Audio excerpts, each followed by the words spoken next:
You know, Michael, it's one of the most complex and fascinating topics, and at the same time, it's this forbidden topic, sex and sexuality. I mean, it's at once omnipresent, and at the same time, it's very taboo to even mention it, to talk about it. And it's great to have you with us. You're a sex therapist, a sexologist, and an expert in the field. It was great to have you. We had you on in the summer, and you told us a lot about alternative sexual identities, which was really an education for me. And I want to just thank you again for being back with us. Well, I had a great time last time, and so I'm ready to rock and roll today. What is why is it such a taboo? I mean, what is it? I mean, generally adults have a hard time talking about sex. Well, I think our society is very conflicted about sex for a few reasons. I mean, on one hand, it's omnipresent, it's pushed everywhere, it's in the media, it's on commercials because it's commodified, it's used to sell products, it's used in advertising. Anytime they're trying to get you to buy beer light or whatever beer it is, right. It's some kind of sexual messaging where if you drink this beer, you're going to have the sex life of your dreams. So it's everywhere, and you're going to become undepressed. I loved how you say in the book the typical scenario in a TV commercial is they take a mildly depressed middle class man and throw a woman, sexualized woman, in front of him and throw a beer can in her hand, and it will undepress him if he buys the beer. It'll undepress him, and then at times it's shown to be this very spooky thing where there's a number of shows about. There's a show called Sex. I think it's this exact title. It's called Sex Sent Me to the ER, where it's all these stories about people who they did something and they ended up in the emergency room, and it's just this ridiculous thing. There's shows called My Strange Sex Addiction, Sex Addiction, which is like about people who have fetishes that they can't control, but you can't control it because maybe you don't need to. It's part of who you are, but it's presented as a scary thing, and so it's shown in very tantalizing ways. So, for example, the news will say, "We want you to watch this 30-minute special because we're going to talk about the latest celebrity who was caught with his pants down. So you definitely don't want to miss this. You got to stay and watch this stuff." So there's this. How long did we hear about to the fighting in Syria? How long did we hear about Tiger Woods after that whole episode? That was a saga that never ended, and it's almost like, as regular private citizens, right? You and I have this expectation of privacy and being able to lead our own lives, right, however we choose, whether that's sexually or otherwise, and yet for this other segment of the population, people who are public figures and in the spotlight, there's almost this entitlement that we are, we deserve to know everything about their sex lives. I mean, it's kind of crazy. Well, I think that that's part of their celebrity is that they're exposing their private lives to the public, whether they want to or not. But I think it illustrates the discomfort we have. Like on one hand, you mentioned Tiger Woods. On one hand, the reason, and I think he's struggling with his golf game. I haven't really seen him on any endorsements lately. Not that he's not. I just haven't seen it. No, he's out. He's totally out, and it's been 7 years now. Yeah. So, but in his heyday, he was everywhere, and he's a young, good-looking guy, and so they're using his sex appeal to sell. But then when he wants too much sex, then it's used against him, and he's demonized, and he's sent to some month-long clinic where he then goes through his, baptism or whatever, and confesses I was wrong. He like confesses, Jerry Falwell and then we forgive him. It's this whole narrative. It's sort of like a hero's journey reversed or something, but it's kind of this storyline that's already almost preordained. You talk in the book about consumerism based on insecurity. And I'm sure it's like nowhere more prevalent than in the sex industry or sex messages or sex advertising. That's right. It's a part of our capitalist system, and I say in the book, I'm not opposed to capitalism. I think Winston Churchill said that democracy is the best. It's the best thing. It's the best of the worst, or something. I'm paraphrasing, right. Something like that. But I'm applying it to capitalism in that it's not a system I want to overturn, but it's a double-edged sword, because what part of what it needs to thrive is it needs consumers. Because if no one's buying anything, then there is no business, there is no capitalism. And most of the time, if we just buy what we need, that's really not enough to get enough business going to have a thriving economy. We have to buy stuff we don't need. We have to have need that's generated, and it's generated from insecurity. Interesting. So you talk about modern sexuality. It's your big theme, and I'm curious, what is the main role of sexuality in contemporary life? I mean, when you think about the traditional sort of archaic model of sexuality, it's strictly between a man and a woman for the purpose of procreation and reproduction. And that it's been a while since that's been the paradigm. Now we're in this new area where sex is not so strictly defined. Mm-hmm. And I'm wondering if you could shed some light on, you see a lot of people in your practice, and I'm wondering if you could let us know what the role of modern sexuality is for the people you deal with, and how that's evolving and changing. Well, in a nutshell, I would say modern sexuality is now about self-definition and about being able to create your own identity around your sexuality, or incorporating your sexuality into your identity. I think traditionally we've been kind of constrained by group norms. In the book, I talk about how groups form different dynamics that kind of keep us in line. There was a psychoanalyst, his name was Bion. He worked with groups in his practice, and he created a theory about what he called assumption groups. And there's 3 assumption groups, I talked about his theory as it dealt with the macro society.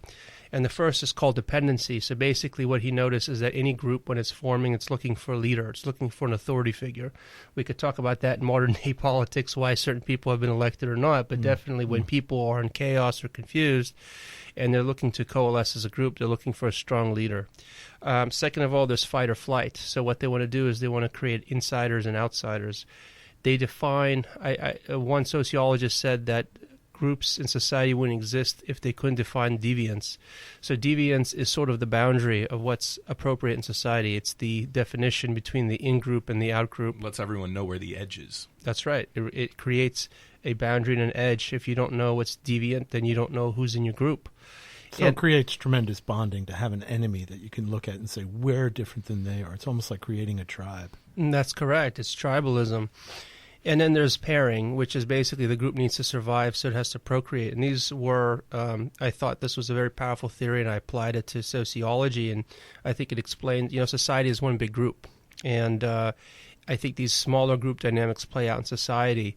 And so they explain why our society has evolved the way it has over many years, and why sex has been marginalized. So first of all, sex is not, if it's done for enjoyment, it's not procreative. Anything that's not heteronormative is not procreative. So that's already a threat to a group that's trying to survive and procreate. In addition, it's one of the most visible things about somebody. If someone is homosexual, it's very difficult to hide. They have to really lie a lot about their life. So that's a very easy thing to point to deviance and create an in-group or out-group around someone's sexual identity. So these are things that kind of the way our society has been constructed, where sex is one of the first things that's been marginalized. In fact, I point out in the book, anytime a dictatorship has come into power, whether it's a fascist dictatorship or a communist one of the first thing that goes is sexual rights. It's the first thing that goes because it's the biggest threat when people are enjoying their lives and doing whatever.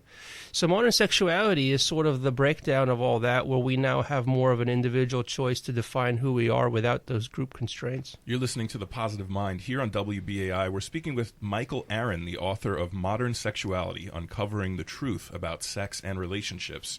I wanted to ask you about working with sexuality now. You must be in such a liberating field, because you get people who have gotten all these messages, and then so they're victims of our culture, and then they come to your office and they're so confused. And yet sexuality is really an opportunity. I mean, if you come in with a problem with your sexuality, ultimately it boils down to shame. It often does. I think, to your point, I think sexuality is a coming to terms and accepting one's sexuality is a tremendous growth opportunity for people. It's so core to our identity that it's very difficult to extricate it from our own conception, our own narrative, our own belief system about ourselves. So if we experience shame about sexuality, inevitably it's gonna be global, and it's gonna play out in other areas. We're gonna feel more of a global shame about ourselves. It can't be compartmentalized. People try, but it's just so core. So I do feel that I love what I do, and I feel I'm at a tremendous crossroads, both in terms of time, but also in not just in terms of time, in terms of society, but also in the turning point in someone's life. So it does feel very liberating.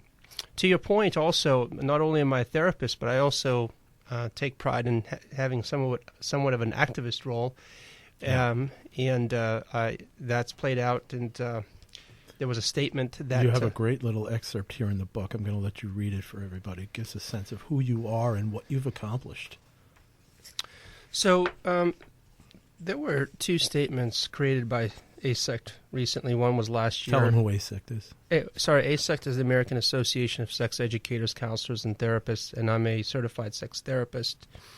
And I'm also... taking on people to supervise, so I'm very vested in the organization. And last year, for many years actually, there's been debate, and we can talk about that more, about the role of sex addiction. And sex addiction is very controversial because one thing that's not controversial is that there's people who feel out of control, people who are acting compulsively, but conceptualizing something as an addiction is sort of like a slippery slope.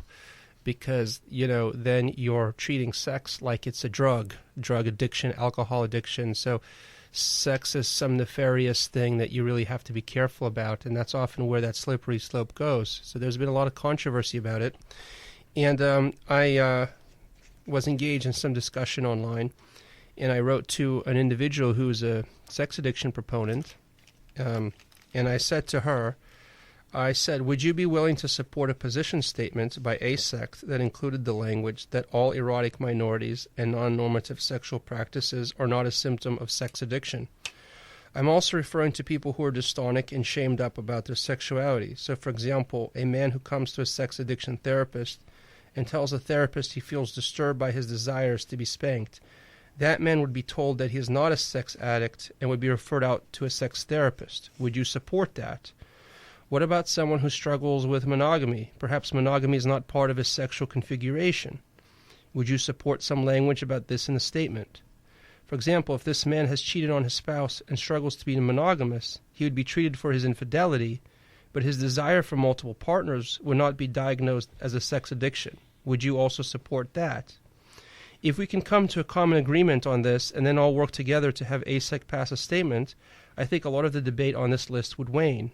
You can take all of the folks who spend their life savings on prostitutes, who lose their jobs because they can't stop looking at porn at work, and who can't even get to work because they spend all night masturbating, and call them whatever you want, although I still wouldn't agree that it's an addiction. But I don't think most people would get that worked up over it. Just leave everyone else mentioned above out of it. What do you say? That was in 2015, right? Yeah. And what was her response? She agreed, and we went forth and we created a work group, and we picked 6 people or 5 people each. There's, I believe, 12 people in the group. And it took about 6 months of going back and forth, but we hammered home a statement, and it's in the book. Let's read that. Excuse me. The statement is called Sexual Expression, Including Orientation and Identity. And it goes as following. It is the position of the American Association of Sexuality Educators, Counselors, and Therapists that we oppose any and all therapy models and interventions, as well as any educational programs and curricula that seek to pathologize, dictate, or prescribe a person's sexual orientation, identity, and or consensual expression, whether or not it is conventional or atypical. Regardless of how such clinical interventions or educational programs are labeled or named, ASEC recommends all helping and educating professionals to utilize best practices and culturally relevant resources for foundation and reference. Furthermore, ASEC affirms that sexuality is central to the human experience and sexual rights must be honored in order for sexual health and overall well-being to be obtained. Informed by the best empirical research, ASEC recognizes human sexual experiences as diverse and supports the acceptance of sexual diversity while embracing consensual sexual expression within the framework of human rights and social justice. Wow. So it sounds like a lot of your work, Michael, is around destigmatizing and removing this sort of social stigma around all kinds of sexual behavior. What's the importance of that as far as how can we all benefit from removing a lot of those negative associations that people have with different sexualities? Well, I also, to answer that question, I'll also say that right now I'm doing a lot of work in harm reduction, and actually that's how I started in the field, in a harm reduction clinic, which basically was not an abstinence model. Instead of somebody was doing something that was causing harm, that abstinence was a choice, but not necessarily abstinence only, because some people were not ready, and abstinence only might be counterproductive for them. But why I say that, because I've written a lot about harm reduction, and I use a twofold model of how I look at it, which is that it's humanistic and it's culturally libertarian. Now, I'm not saying libertarian like Ron Paul, or I'm not talking politics. I'm talking about social issues. And live and let live. Yeah. And so humanistic means that I privilege the individual subjective experiences of the person. I meet them where they're at. I'm not trying to challenge their reality or give them a different reality. And culturally libertarian means as long as you're not hurting other people, you're doing things that are consensual, that you should have the right to do it, and without being judged or interfered with or have the authority of the state involved. And so I think that my activism in terms of sexuality and so on is using that humanistic lens. I think it's more than just about sex. It's about how I envision our society, which is much more less authoritarian and more about the individual rights of the human being. Great. So let's recap. I mean, this is the official stance of the American Association of Sex Educators, Counselors, and Therapists. That's right. That non-normative sexual behaviors are not pathology. And you run into this all the time. I mean, a good portion of your clientele, or of your clients, are, let's say, the non-normative types. That's right. A number of my clients are either maybe they're in typically they're in a relationship that's what I call in transition. They may have started with some sort of traditional monogamous configuration, and they're looking to change things up by either opening it up to something that's more swinging or polyamory, or introducing aspects of their identity that they were hiding before, like some fantasies or kinks, or even some aspects of the orientation. Mm-hmm. That's probably the bulk of my clients, are people who are saying, you know what, I've heard about, I've read, or maybe even read 50 Shades of Grey, and I'm seeing all this stuff in the media that people say this is like happening, and this is, oh my goodness, can I finally come out with this stuff? And what does it mean? And what I mean, I can't, people are really confused about it. So briefly tell people how conversion therapy is a total failure. And yet it's still practiced. I mean, people still send their kid to a sex therapist to have them change their orientation. And yet it's, since the 50s, it's been proven to be a total failure. You won't find many of them in New York City, I'm sure. But tell us a little bit about it. They certainly do exist, and to your point, they're illegal in a few states for minors. So in New Jersey, I think in California, trying to give conversion therapy to someone under 18 is illegal. And I think there's movement to pass it in other states. But it's very harmful. I think that there is a few... it's informed by a few misconceptions. I think the first misconception is that it's a choice, that sexuality is malleable. And in the book, I say that there is fluidity. In other words, you could discover that you're into something, and you never knew about it, and you could all of a sudden get really into it. appearances. So, for example, if you're 18 years old and you're a typical 18-year-old, you're going to be attracted to people your age. Mm-hmm. But maybe when you're in your 50s, you date people your age. So those are examples of sexual fluidity. But you can't... the idea of sexual malleability is a little deeper, where the theory is that homosexuality, first of all, is a pathology, and it was created due to childhood experiences. Yeah.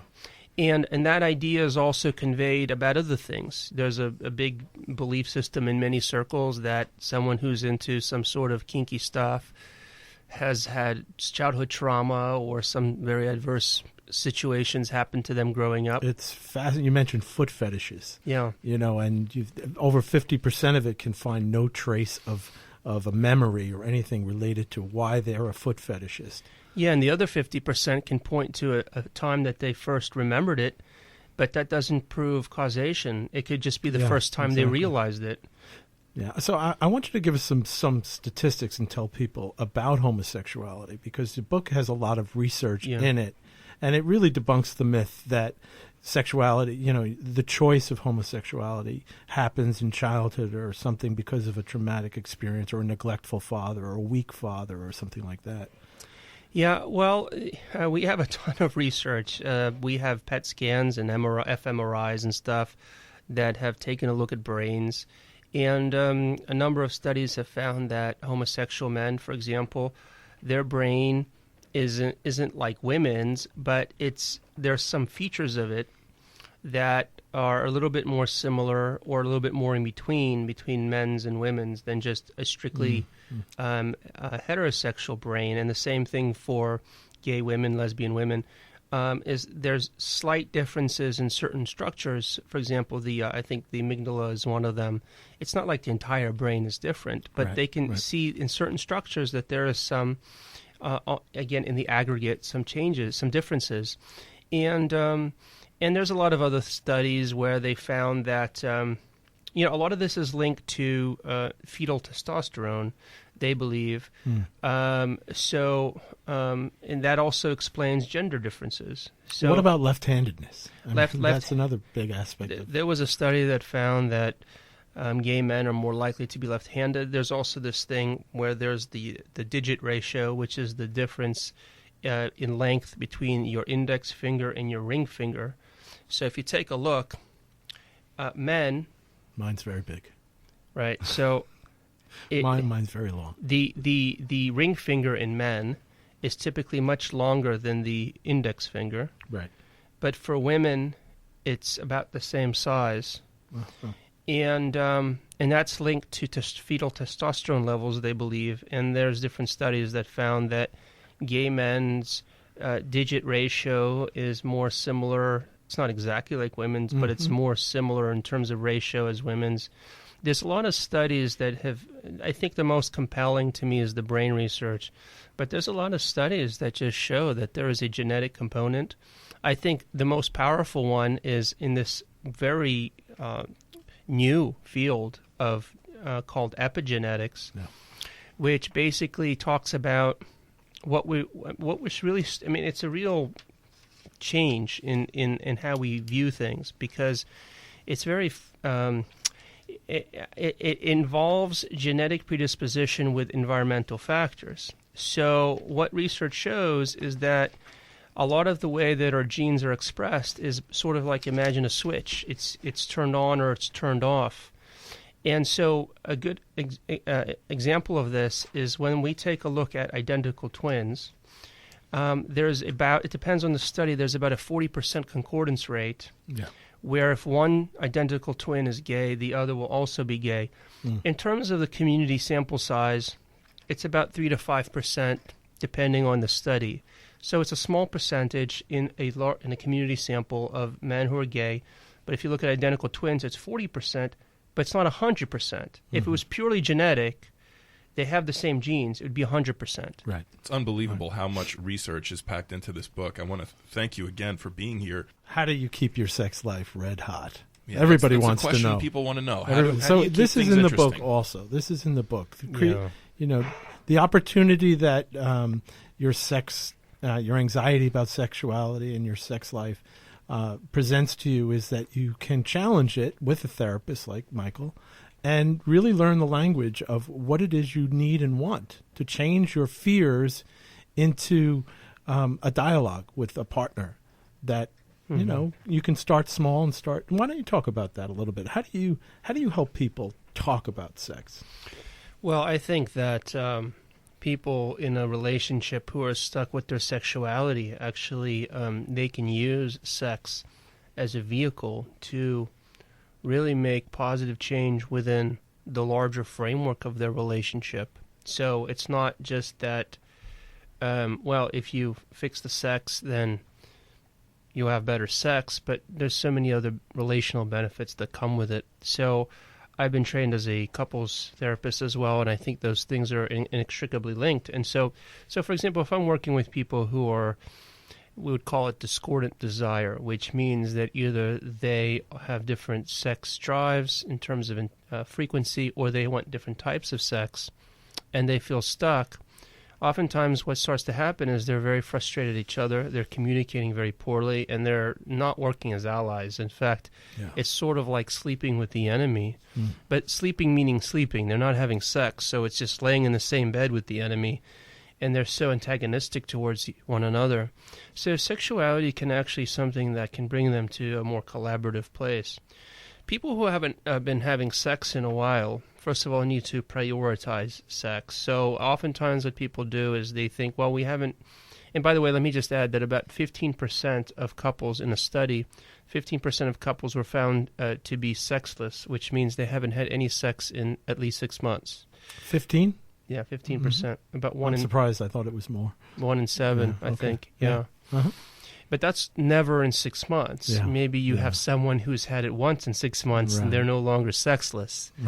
They're just sex deprived. One time doesn't count.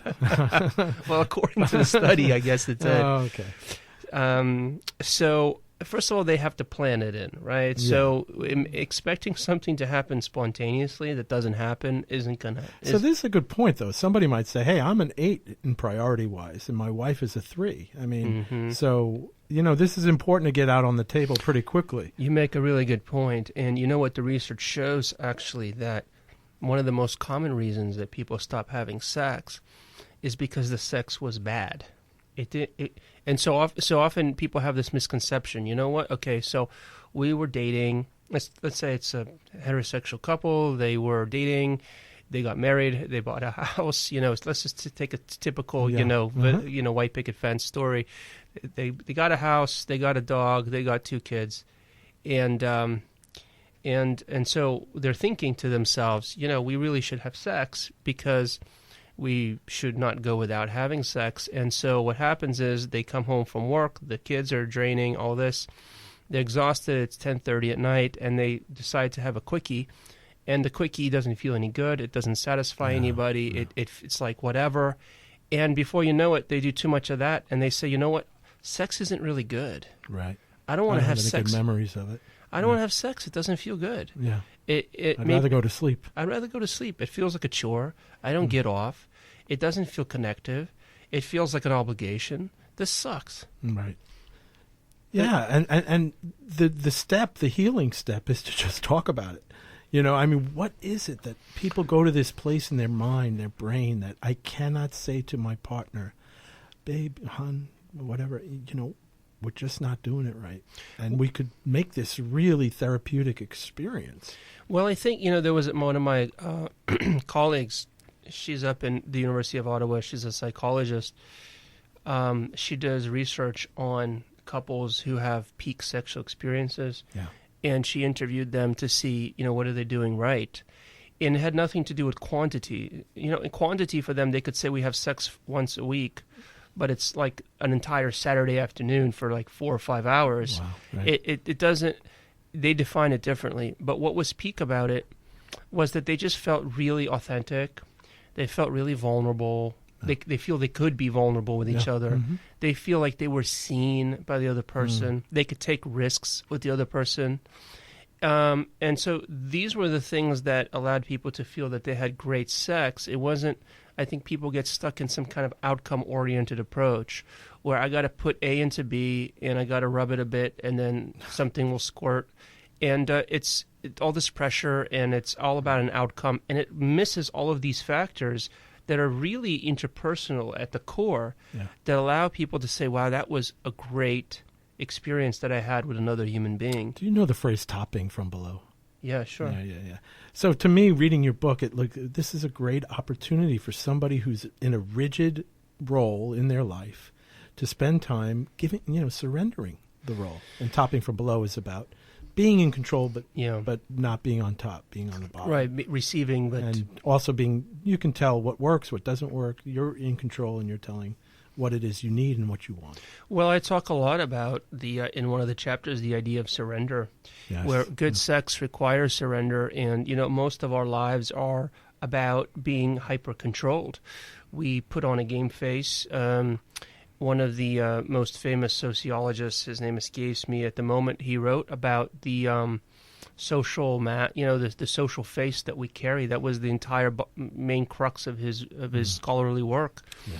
And Irving Goffman, he talked about how social interactions were performative.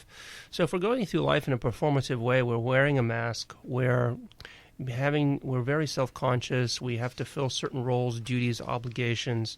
But in sexuality, we can go into a headspace where we can take any role we want. And that mask you talk about, it's certainly, I think, so common in the early stages of any relationship, right? People want to put their best foot forward. They want to impress this partner or this potential partner. And so they wear a mask. They wear a front because they want to be impressive, and they want to leave that good impression. And when I think about things like, you hear about things like the so-called honeymoon period, not even necessarily after a marriage, just in the early phases of a relationship, and we hear the term the 7-year itch, right?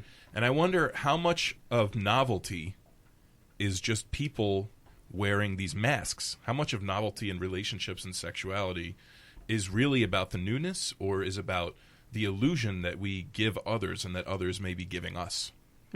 Giving up the mask is really the authentic place, right? I would suppose. Yeah, there was I believe she was a psychologist, her name escapes me, but in the 70s, she came up with a term she called limerence, which is sort of a period of sort of intoxication about being with a new person and feeling all of the excited feelings and the endorphins and all of the great things that happen when we're really enthralled with a new relationship. And she theorized that it lasted maybe a few years, and maybe there's this is all speculative, but maybe there's evolutionary reasons, because that's how long it takes if a woman gets impregnated, and then there's a 9-month gestation period, and then the baby takes about a year to walk.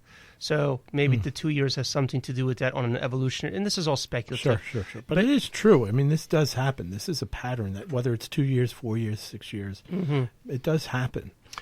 Yeah, it does happen. And I think there was a really good book about, and the name escapes me, but it was about lying in relationships. And what these folks, this is a couple out in the Bay Area that they're a couples therapist, both of them, and they wrote a book about the research they did about lies in relationships. And what they found is that pretty much everybody lies all the time, but most of the lies are about preserving the relationship. So, for example, to your point, if you meet somebody and it's 3 months into the relationship and they say, would you like to go skiing?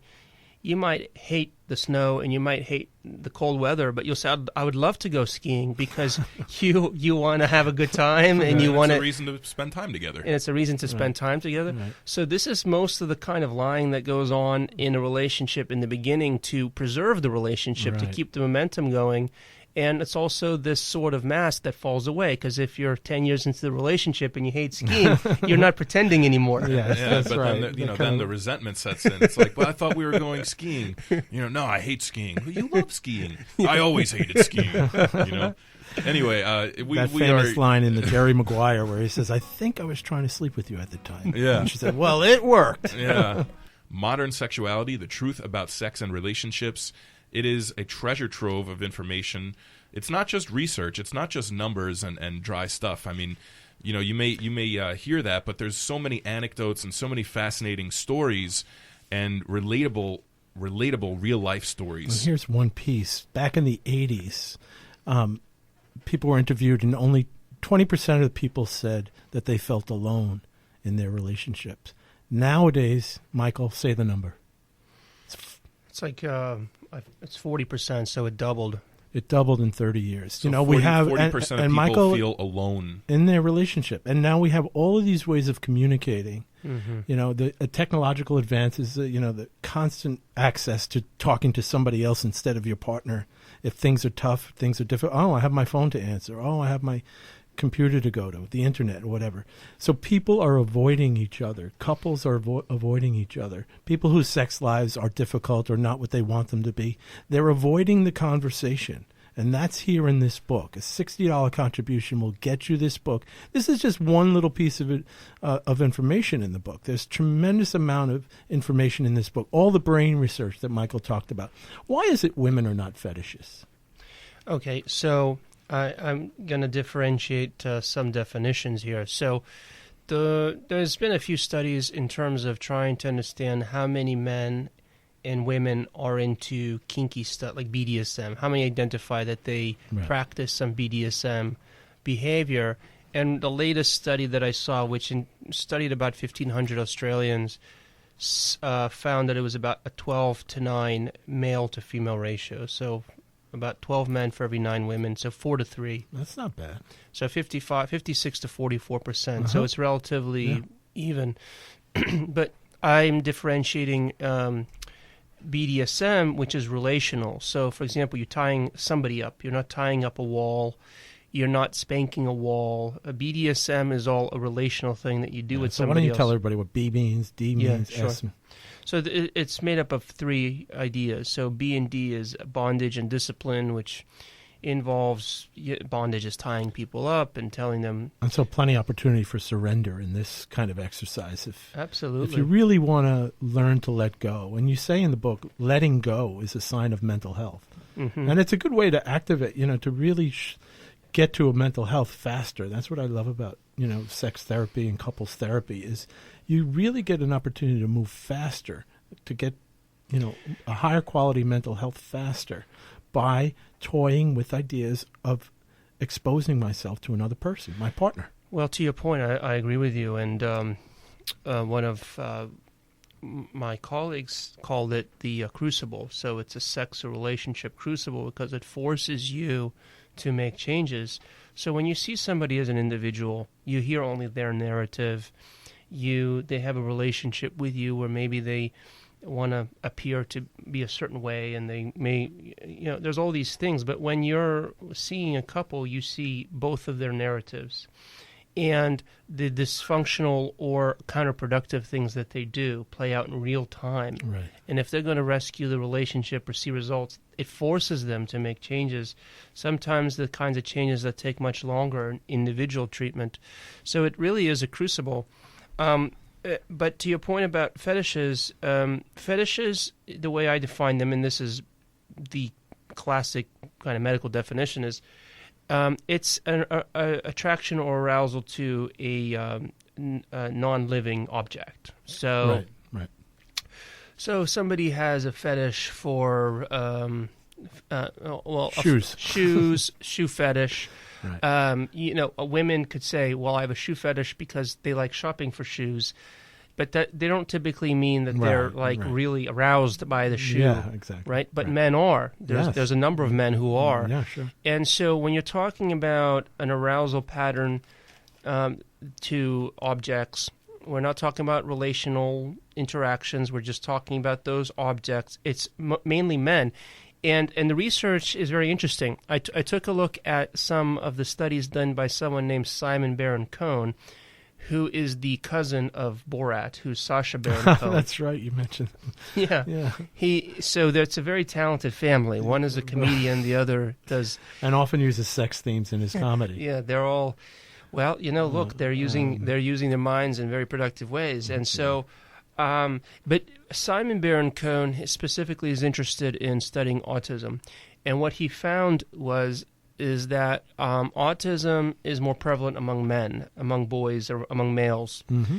And he wanted to know why. So he's done a lot of research. But one study took one-day-old children, So these are kids who had no time to be socialized.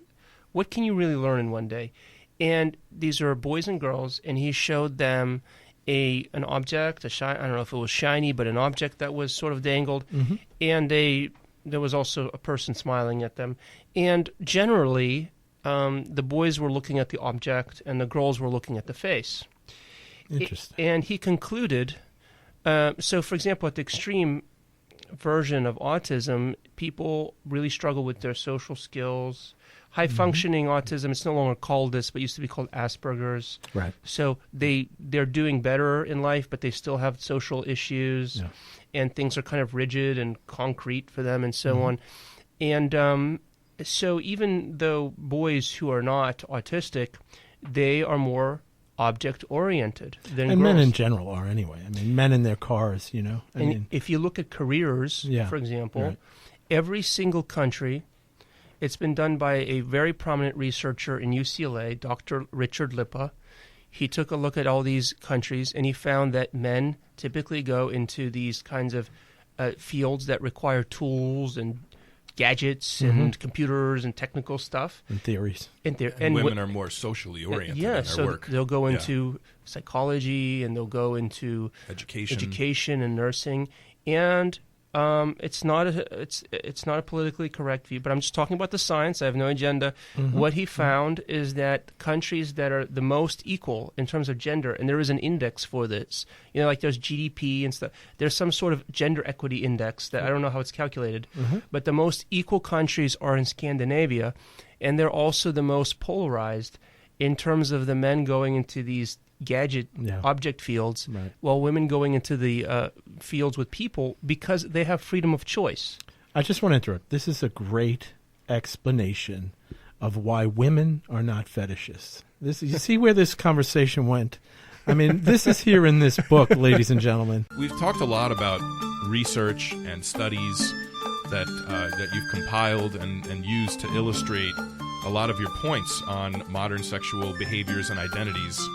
I'm wondering if you could tell us, obviously maintaining strict confidentiality, but if you could tell us some individual examples of people you work with and what you've learned from your work with individuals. Of course, keeping it anonymous. Wow, there's so many case examples I provided in the book. Cody and Amy. Or Gary or Neil, whichever you feel most comfortable. Well, so Cody and Amy were, I think, in the last chapter. And by the way, when you get the book and you read it, I make it clear that they're all composites. So there is they're based on a variety of different clients. It's not just one client or anything like that. So Amy discovered Cody's internet, his computer with all of this stuff. Yeah, and that's a very typical thing. So oftentimes, well, I see a lot of different examples, and there's different themes, but a common theme is that somebody, or let's say a couple comes in because somebody has discovered, one of the partners has discovered all kinds of things about their partner that they had no idea about, and they're absolutely stunned, and they don't know what to do with that information. Right. And so typically they may have discovered porn that was very challenging for that individual, or that person was consuming websites that felt objectionable. And it really is destabilizing because the one partner is saying, "Who are you? I didn't know all these things about you, and what have you been thinking this whole time? And what do you think about women? And what do you think about, let's say, if it's a man that's being brought in and a woman who's bringing him in, and what do you think about me?" And it brings up all these questions and existential angst about the relationship. And I think that oftentimes... And terror, I would think. Terror. My whole concept of the person sleeping next to me is wrong. Yeah, I don't know who this person is. And so they start to kind of doubt about their underlying sense of reality. This person I spent X amount of time with, was my reality really real? Yeah. And so I think that there's a lot going on there. There is that fear and that dread and existential angst on the part of the partner who is befuddled, and there's a great deal of shame on the partner who has been discovered. And that's the reason it's been a secret the whole time, because they've been shamed. If they weren't ashamed, this would have never been hidden to begin with. So there's a lot to unpack there, and I think... Why don't you bring... how did you help Cody and Amy? I mean, it really turned out beautifully in the book. I'm not sure you... This is the couple with he was into tying and stuff like yes. that? Yeah, okay. Yeah. So, yeah? Yeah, and she ended up discovering her own sexuality because he was finally able to disclose what he wanted. Yeah. And he held back so often because he knew she would object. Yeah. So anyway, go ahead. Yeah, this is a beautiful case because it illustrates a number of really important themes that come up. So this is not exactly a situation of something was discovered. Actually, it was sort of something that was mindfully uncovered through therapy. And the setup is that this couple came in feeling very dissatisfied about their sex life in general. There wasn't like some discovery. They just felt he was struggling with ED, getting aroused for her. The sex was mechanical. She didn't feel desired by him. Right. And so these were sort of what I would call maybe a little bit more vanilla kind of issues where there's just sort of your bread and butter. These are just, performance and desire issues. And so what I ended up doing with them, and this is very typical, and so this speaks to your point about the fact that there's a lot of stuff in this book that's great for a lay audience, but also therapists would really enjoy it because I talk about techniques. Sure is. So this is an example where nothing would really have been accomplished if I didn't split them up, because they especially Cody, needed a space where he could talk confidentially and get some stuff off of his chest. And you say first thing to him, what are you into? Yeah, exactly. Because I've been doing it long enough where I can kind of feel when someone's holding back. I can kind of see like, I can't. Yeah, I have something I want to say, but I can't say it. Sure. So I'm like, I think also just to take a step back, is it's a really important model that I use.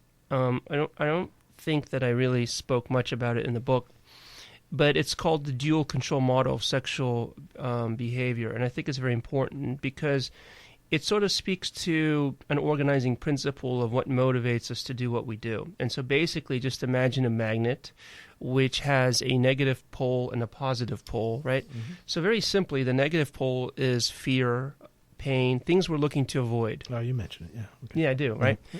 And then the positive pole is the things that make us feel driven to do something. So it's about seeking joy, pleasure, and so on. Mm-hmm.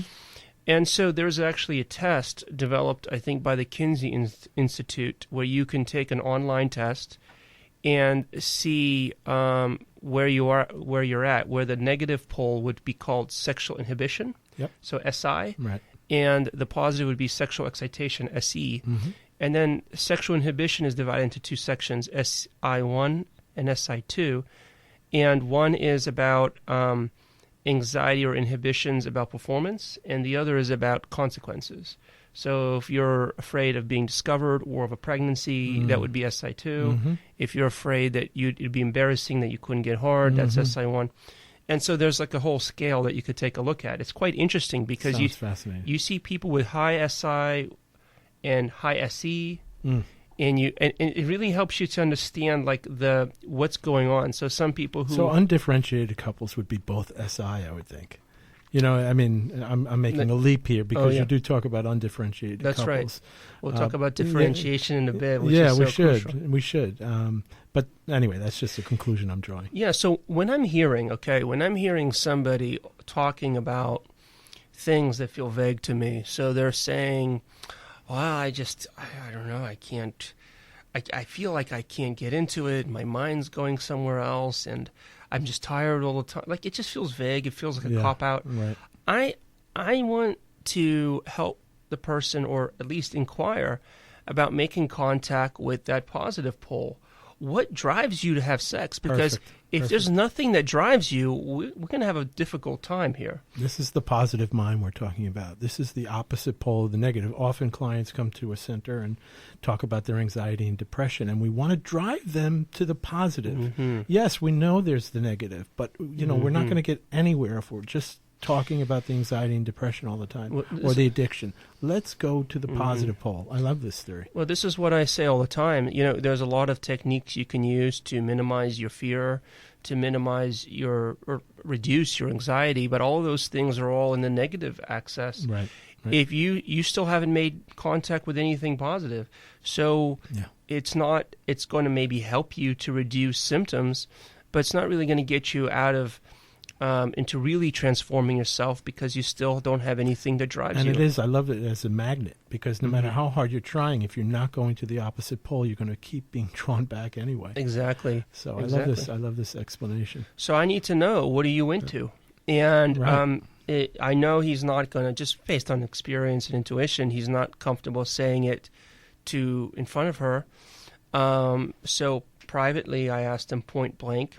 And I said it point blank on purpose, because I didn't want him to be able to prepare to formulate an answer. Exactly. I wanted to see what would come out of him right away. And he must have felt, eventually safe. I mean, that's ultimately the challenge of therapist, is to, let's make this as meaningful as possible, but I want to be a soft person that you can trust. Well, there's also the setup, too, because when people come to see me, they've been referred or whatever, but they've also done their research, and they know things about me. They may have read about me or seen the book or something. So there's already an assumption that I'm not going to judge them. So some of that comfort has already been established prior to meeting, and then I continue with that. And he mentioned that he was into all kinds of fantasies involving tying her up and making her immobile and feeling dominant and in control and so on.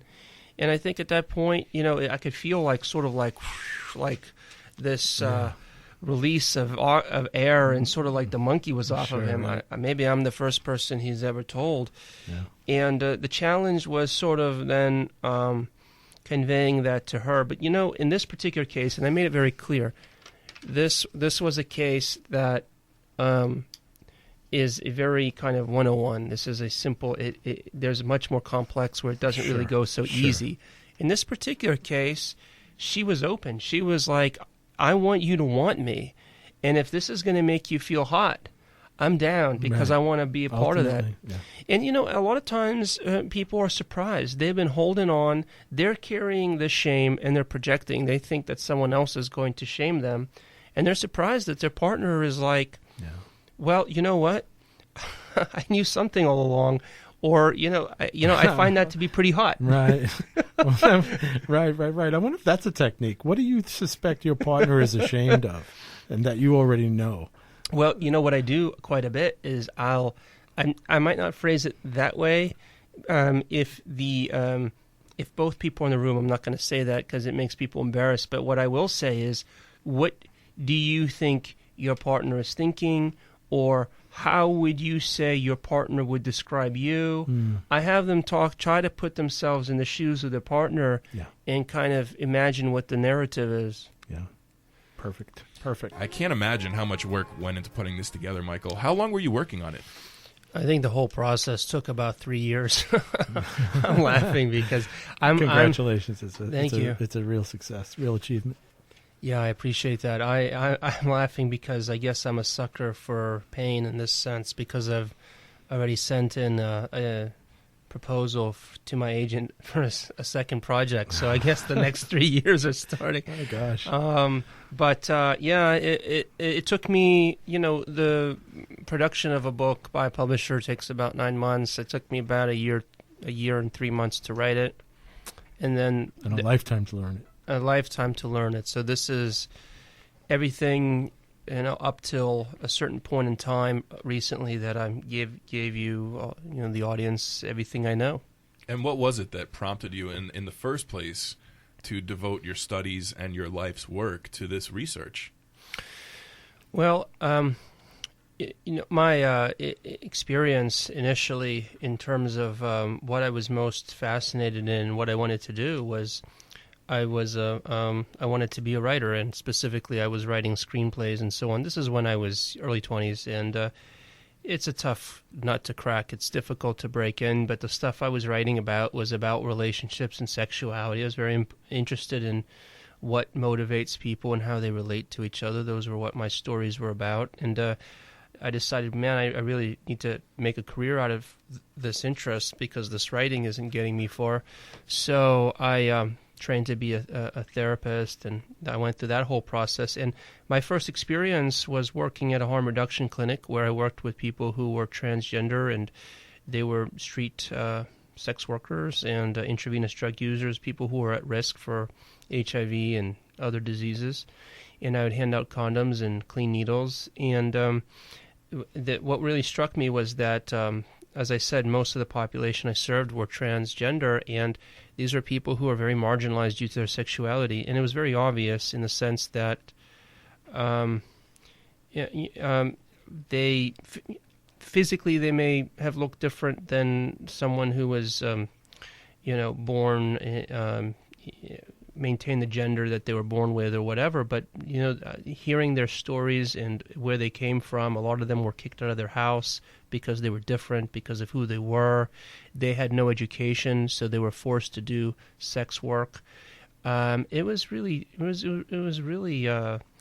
difficult straits that they were in simply for being born the way that they were. And being a therapist, I initially thought I'd be a couples therapist, but I realized, you know what? You can't separate from sex because so many people are alienated and shamed about who they are, maybe in a less obvious way, but still in a way that's very private and really impacts their life. Yeah. About the question of transgenders, it's very interesting to me. A lot of people ask me, and I don't know how to answer. I don't really know the reason, but it does seem like in the last few years that transgenderism has really come into the spotlight in a big way. I don't know if you've noticed that, or because it's part of your work that it's kind of always, it's always something that you have an awareness around. But it seems like it's really become a much more mainstream thing to talk about and to discuss. I'm wondering if you could, A, talk about why you think that may be, and B, why is it that in our culture it's here in the United States, when we talked about groups in the last hour, our national and social culture, that it's not as accepted versus places like the Philippines or Thailand, it's much more accepted. Well, I think that you're correct that there's a lot more awareness about trans issues. I think part of it is that there is a kind of a domino effect of groups that are being kind of gaining more voice, and people are more aware of their situation and more accepting. So, there's been significantly more acceptance around gay and lesbian men and women, bisexual individuals, asexuality. The law of the land. What's that? It's the law of the land. It's law. The Supreme Court ruling of last June made it marriage. Marriage equality, and I think that the trans issues are coming to light because there's been so much social progress on other fronts. I think in addition, I think people need to understand that there's people who are trans in the sense that they were born into a certain sex and they're transitioning. Like, there's a difference between sex and gender. So sex is sort of your genitals, and gender is how you you identify your role. Okay, right. I'm very interested to hear more about that, because we often hear that that, as you said, sex isn't gender, and there's more than two genders. How many genders conceivably are there? Well, yeah, that's the point I'm getting to, that there's a number of people, and I think that this is interesting and a very positive development, that there's a number of people who feel comfortable identifying as gender non-binary, which means, so someone who is trans would still be in a binary paradigm. They may have been born as a man, but they transitioned into a woman, and they now identify as a woman. Mm-hmm. But there are a number of individuals who consider themselves non-binary, where they feel that they're not, depending on the context, they feel it's more fluid for them. Sure. And I think there's a number of reasons why. I don't think that, I think that there are biological aspects to it. I think that individuals who have, we talked about this, you started mentioning this about personality, Ocean, and so forth. People have certain predispositions where they don't fit into some sort of conventional framework. And so I think a very important thing to think about is when we're talking about these things, like gender and so forth, the best way to visualize it is as a bell curve. So you're going to have an aggregate. When we talk about aggregate, when you take a look at large numbers of people, you're going to have a bell curve where most people fit into, well, this is going to be typical for them. Yeah. But a number of people are going to be on either side where they don't fit into those norms. Yeah. And it's normal. It's natural. Right. So it's 10% on both sides. Let's say in the bell curve, the big bell is 80%, or depending on how it's drawn. We're talking about deviation. Sure. So one standard deviation would be 67%, right, and then two would be 95%. I bet that though those people would measure, those binary types would measure high on the openness scale.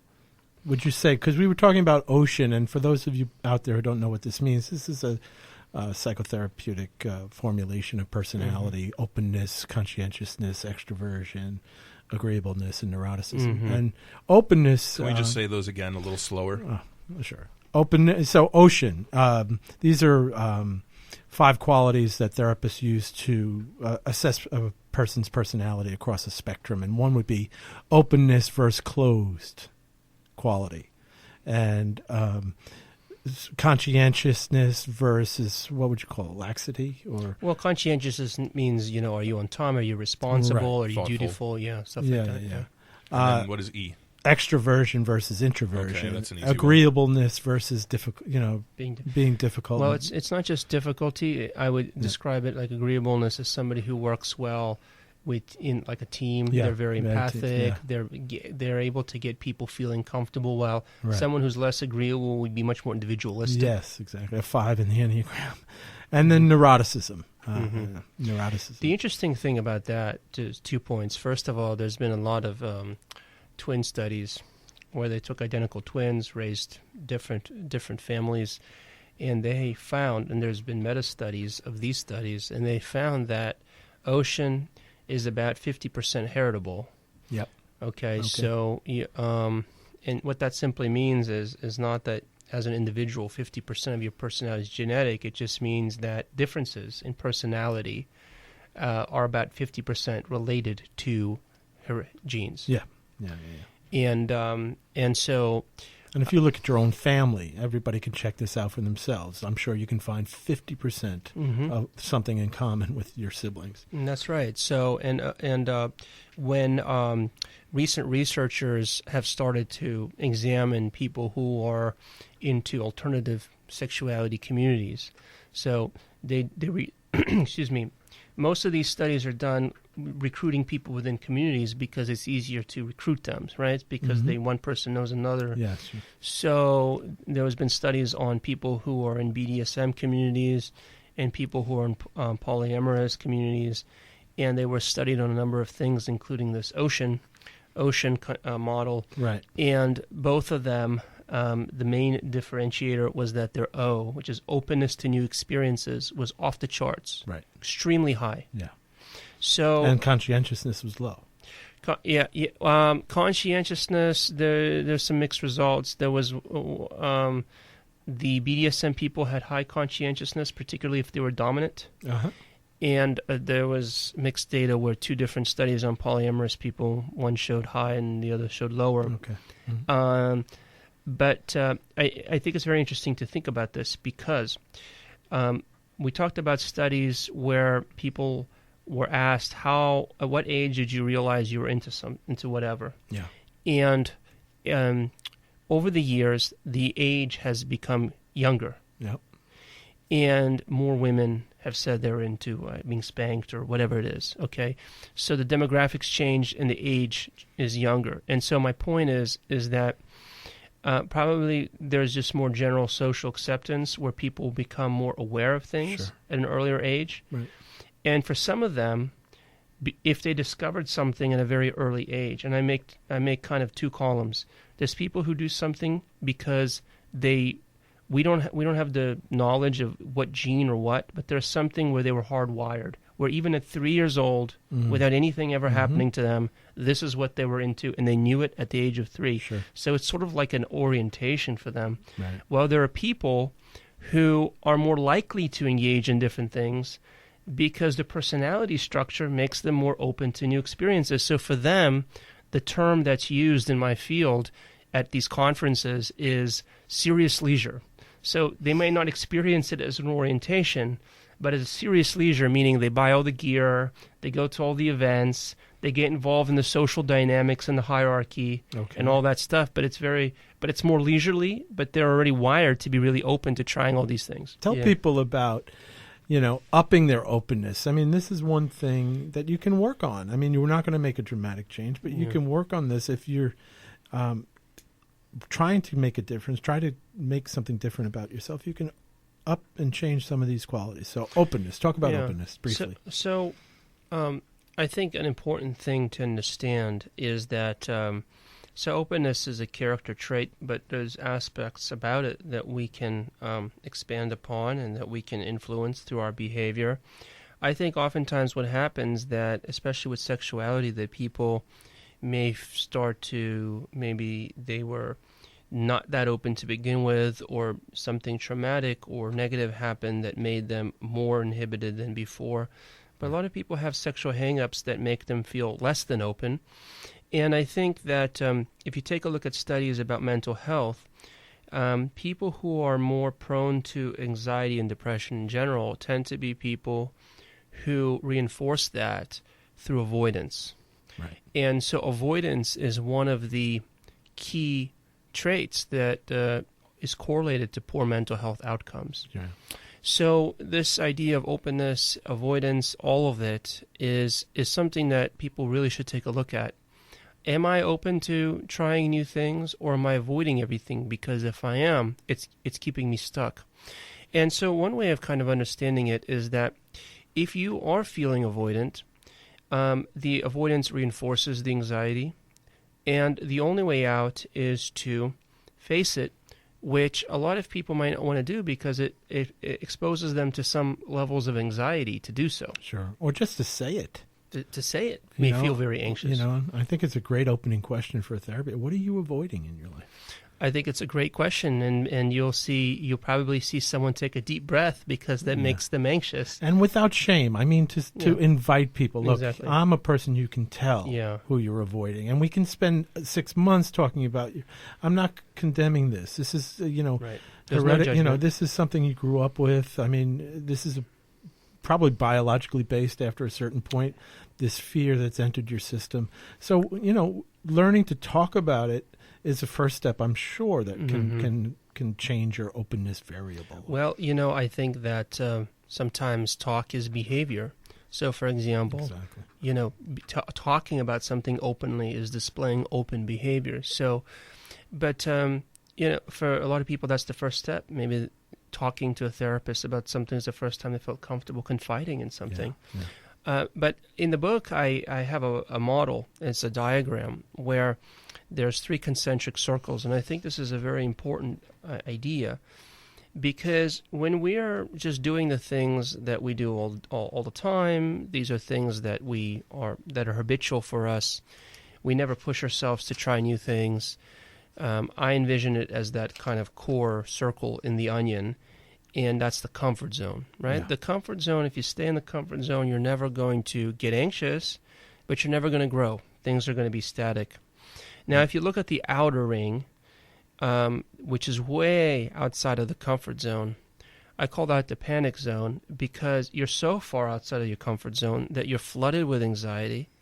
You are terrified. You run back to the comfort zone. You were so flooded that you were able to learn nothing, and it just scared you more. It's probably learning aversive. I would think if you go to the panic zone, it's not going to help you change at all. In fact, it'll slow you down from changing. No, it's like taking somebody with a water phobia and throwing them in the deep end. Right. What constructive learning is going to happen? But the middle layer is called the learning zone because it's not so far out of the comfort zone that it creates panic, but it's moderately outside that it creates some low-level anxiety. And that's the anxiety we need to seek out. As long as it's tolerable, if the person can see that they can stay with it, and in the book I give different kinds of exercises, breathing, mindfulness, grounding exercise where people get in touch with their body. If you learn to stay with the anxiety and tolerate it and see there's nothing to really be afraid of, what you're doing is you're expanding your comfort zone. And then your narrative changes, because this is another core point in the book, is that oftentimes what we go through life, a number of things happen. What our brain wants to do is to create a storyline, how A, B, C, and D are connected. Let's talk about ruthless selfishness as a vehicle for healing and letting go and using sex for certain healing purposes. Yeah, I think that there's, when I work with clients who are very, in the last segment we talked about feeling inhibited, one thing that I often hear them say is that they're very preoccupied about what their partner thinks, what their partner is experiencing about them, and they're very self-conscious. And there's just a lot of myths that, if you don't focus on your partner, that you're a selfish lover. Right. And I want to distinguish something. I'm not saying go be a jerk and don't care about your partner. That's not the mindset. But what I am saying is if you're so preoccupied about your partner that you lose touch with your own drive, with your own, we talked about that positive axis of the, if you're not in touch with that, there's nothing driving you, and your partner is going to experience you as this very needy, someone who's in their head, not passionate, constantly asking them, is this good? Are you okay? Is this fine? Because you're so preoccupied with what other people think, rather than really being ruthlessly, I use the term ruthlessly driven to seek your own pleasure. Right. And so what happens is, there's this kind of term in politics and economics. When they were talking about trickle-down economics, they were saying that a rising tide lifts all boats. And that's debatable. I don't want to get into that. I don't know how true that is. I have my skepticism. But when it comes to sex, it is true that a rising tide lifts all boats, because if your partner sees that you're lusty, you're into it, you're passionate, you're just driven, seeking your own pleasure, you're not being a jerk, you're respectful, but you're going for what you want, they're going to thrive on that intensity, and they're going to be more turned on, and they're going to ride that wave, and the tide is going to lift for both of you. So it's going to be a hot experience for both people when they're both involved and both connected to desire and pleasure. Yeah, so there's those secrets again that between partners. There, you don't know how worried I am that I'm not pleasing you. You don't know how much I think about our lovemaking and how I cheat myself just by focusing on you all the time. You don't know what my fantasies are. And this is a partner that you're living with it, you're sleeping with it, you're living next to. And all it takes is to just say, why don't we both just really go somewhere, get really turned on by each other, and really just let go and get to that positive pole. Yeah, and I agree in this. If you want to talk about it now, we can talk about those points about sort of like in the last chapter, or did you want to do that? Well, no, we're gonna do that I'm later. taking that right up to the last minute, Okay. but we'll talk about those other 4 points. But you make a very good point, which is that I think that if you don't really know your partner's sexuality, you don't really know your partner. Now, I want to make it clear. I'm not saying that there's no room in a relationship for secrets. There are some things that for folks are quite erotic for them to keep it to themselves, or, there's a difference between, one of my colleagues differentiated between secrecy and privacy. So there's so let me be clear on that. There's some things that are private. For example, maybe there's some fantasies that you had about an ex-lover, or there's some fantasies you had about someone you work with. Your partner doesn't need to know that. That's your private business. Okay. Maybe there are some things, though, that really do affect your partner, and if they don't know about it, it's a disservice to them.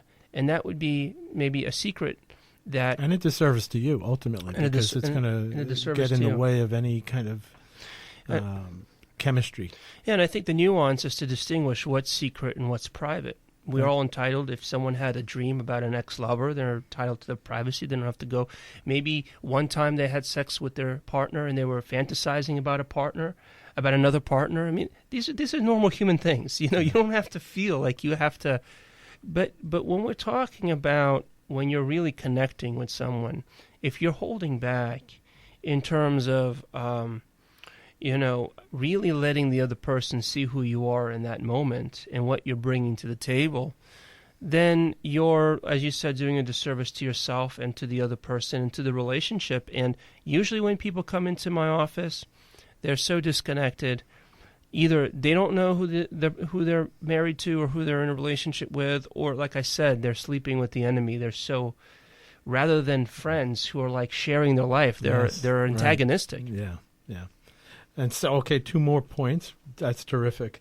Tell us about confiding, because we don't have time to talk about antagonism and withdrawal, but just confiding as a vehicle for people if they're having a hard time talking about their sexuality. Yeah, in the book I talk about different forms of communication, and so one technique that I use to help people foster more of a feeling of understanding each other. Usually, what happens is people have lost touch with really understanding the reality of the partner. Yeah. And they bunker down, and it's sort of like, your reality, I don't understand, it's not real, my reality is, and they're fighting for realities. And where I want people to go, and to your point very briefly, when people are miscommunicating, they're not doing well, they can either withdraw or become antagonistic. And I see those patterns. To get them out of it, I encourage what I call confiding communication. It's something I borrowed. His name escapes me. He's a therapist out in the Bay Area. He writes about it. But confiding communication basically is someone being able to speak from a vantage point of vulnerability. So, for example, what an example would be, when you say that to me, I get frightened because it feels like you're imminently going to leave the relationship, and because I'm scared, I'm lashing out. But what I really want to do is to feel safe with you. That would be perfect. How many people can talk like that? Yes, right. So what I'll do, let me just briefly say what I sometimes do. It doesn't matter if I'm right or wrong, because they can comment. They'll say, that's close, that's a little off, that's perfect. Sure. I'll model it. I'll say, I kind of get the, I kind of feel like this is what you're saying. You tell me if I'm right. And I will model confiding communication for them. Beautiful. See that, Ben? That's a technique that he's using with couples. It's almost like Gottman. Gottman talks about, heart-centered disclosure. Mm-hmm. So I thought it was important for people to get a sense of that you can do that anytime. You can say, I want to confide. I want to confide my fears, and I want to confide my hopes. And you can practice that with each other. I see oftentimes people come in where there's a few people I've turned away. If someone is very... there's some extreme personality disorders where I feel they need some stepped up care. Right. But where some of my biggest joy comes is where I'm working with a couple and they're so mired in their own reality that they feel attacked, defensive, and so on. And then suddenly, through our work, and sometimes it takes a while, a light bulb goes on and says, I understand, like, I can step into your shoes. Or like, I get it now. Right. I get it now. Isn't that the best part? I get it now. And so you go from someone who's just like, there's this monster who wants something from me and they're attacking me and I have to fight for my very existence, to, wow, I get it now. And all of a sudden things go quickly after that. And I'm not guilty. Often if you're able to do that and get into your partner's shoes, you can say, hey, wait a second, it was never, the thing that avoided me from even getting into their shoes was the fear that I would be found out or I'd be guilty of something. And the powerful thing there is that their reality has to expand, because it has to include now the narrative of another person. Right. And that feels good. Yeah. Even you think you're losing something when you do that, but you're actually really gaining. So here it is, folks. Here are the 5 things to keep your romance, your sex life red hot. As per Michael Aaron, prioritize sex. Yeah. Number 2, plan it into your daily work schedule. Michael, you read the rest. Yeah, let me just talk about it. So we talked about prioritizing it. Yeah. Second is planning, because if you've been struggling with it, it's not going to be spontaneous. Yeah. And by planning, I don't just mean it's going to be from 7 to 8 p.m. I mean, start talking about what are the things you're going to do? Where is it going to be? Right. Is it going to be in the shower? Is it going to be in the bedroom? Is the door going to be locked? Are you going to be semi-clothed, or are you going to be fully naked? Talk about some of those. Really start envisioning. Right. You want to start envisioning what this is going to look like. Authenticity. Start introducing authenticity. By confiding.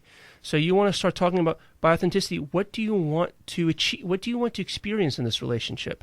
And the final 4 things is we talk about in the book, this is one of the highlights, is menus. I talk to people, I explain how they can create menus, which is it's like a menu like at a restaurant where there's options about what they would like to do, and then we talk about negotiating those menus. Make it as big as a Chinese menu, folks. Excellent. Well, I want to thank you again, Michael, for being able to be here with us. It's been really a treat, and I know our listeners gave us some great feedback when you were here over the summer. Awesome.